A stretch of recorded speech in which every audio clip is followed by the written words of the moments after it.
आपके बीच एक और सुपरहिट एल्बम ना मारबे लाठा लाठी और इसके मनमोहक गीतों को आवाज दिया है नन्ही सी कलाकारा सोनी कुमारी और इसे संगीत से सजाया है सोहन, कलेश्वर, कार्तिक, दिलू नायक एवं कमल किशोर।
चैनल की प्रस्तुति।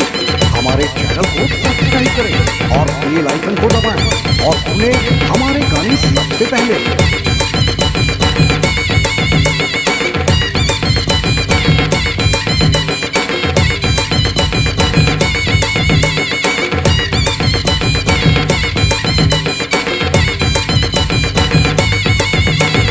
Recorded by Kamal Studio, Dumartoli, Gumla.